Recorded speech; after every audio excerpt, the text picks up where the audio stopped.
Hi, welcome. Today I'll be reviewing RF Kuang's multi-award winning book, Yellowface. I'll start by giving you a quick summary of the book, then I'll discuss some aspects of it, such as the characters, different writing styles, etc.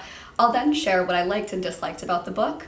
I'll end by sharing my review of the book and whether or not I think it's worth reading, good questions that might come up in a book club, and finally I'll briefly talk about what I'm reading now and what reviews you can expect from me in the future. So I'll warn you now, my summary is going to include a tiny bit of a spoiler just from the first or second chapter of the book. Don't worry, you'll still be able to enjoy it even if you listen to this. But here goes.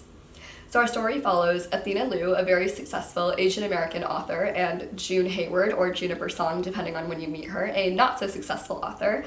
And basically, Athena and June are hanging out one evening in Athena's apartment, and Athena, who ends up dying, has written this unpublished manuscript about Chinese labor during World War I. June ends up stealing it and passing it off as her own, publishing it, becoming wildly successful, all under the pen name Juniper Song, which is racially ambiguous enough. She ends up retaking her pictures, she sort of aligns herself with Asian movements, etc. And the whole story is basically about her experience in publishing, how it's different from how it was before, and all of these things that happened to her since she stole this book.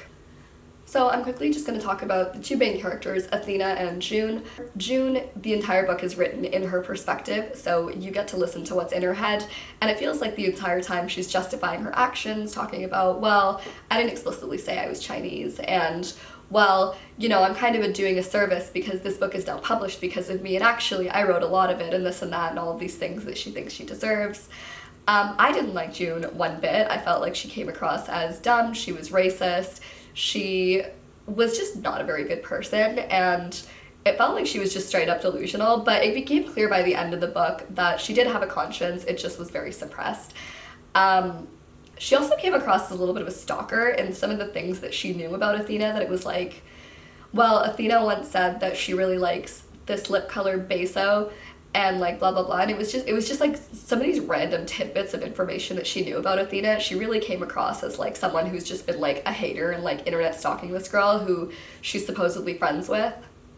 Athena, you don't really get her perspective in the book, however you do get to build her as a character through the perspectives of other people, such as her ex-boyfriend. I think was likable in the very beginning of the book, and she sort of unravels as a character by the end of it and becomes less perfect the more you get to know her, which, fair enough, that's kind of anybody, isn't it? But Athena, I think, was a little bit of an imposter. I don't know if that's the right word. I think that may be one of the questions that this book seeks to answer, or maybe seeks to ask. Which is who has the right to tell a story. Athena is a great writer, but it seems like none of her stories by the end of it, spoiler, aren't actually her stories to tell. But then again, it becomes this question of like, well, who has the right to tell any story? The whole book is sort of written in a hilarious, funny, humorous style of writing.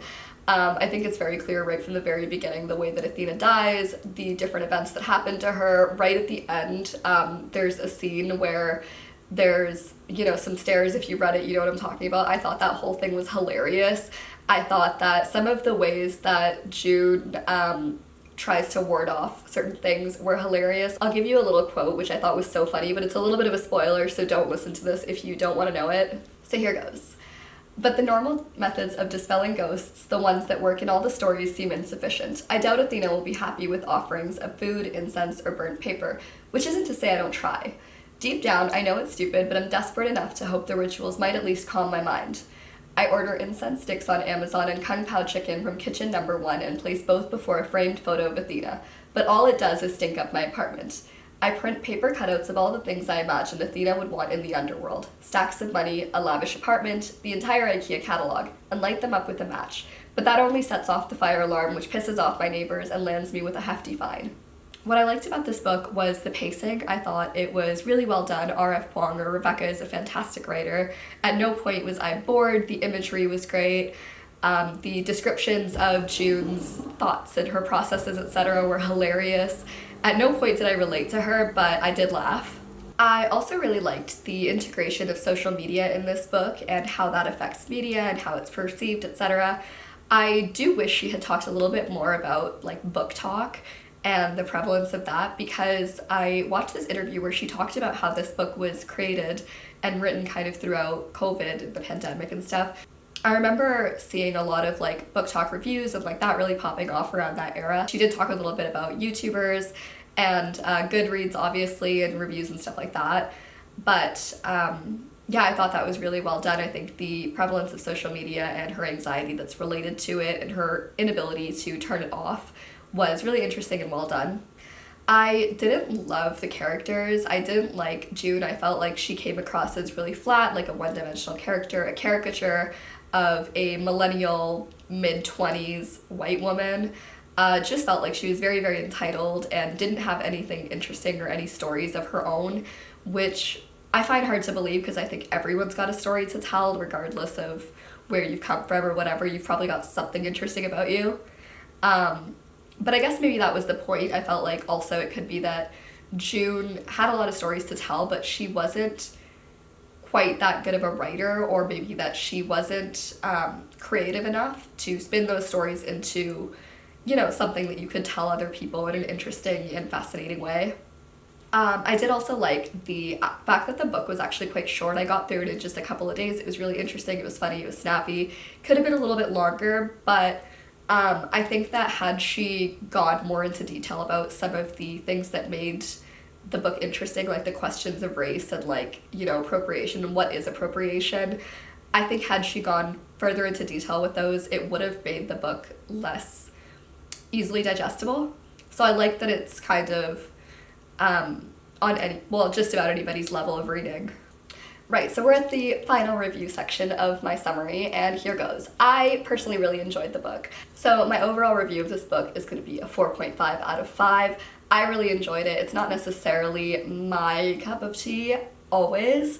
I think I prefer more semi-rom-com-esh books. But it was still really good. It was really funny. It kept me engaged. It was kind of short enough to read within a couple of days. And I think if you're someone who is an author or in the publishing sphere, I think you would really, really enjoy it.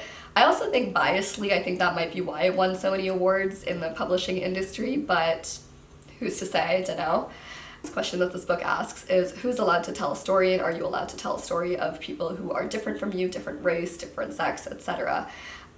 She did an interview in which she talked about actually how being only allowed to tell stories of your own kind is actually just ends up doing more harm than good. Like, it sort of pigeonholes the author.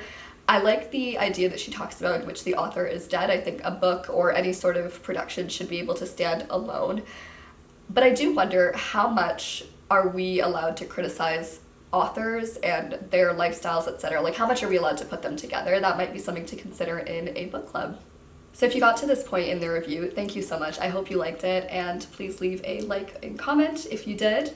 Anyways, I'm currently reading Brick Lane by Monica Ali, and that's probably what you can expect from me next as far as book reviews. Thanks, and have a good day. Bye!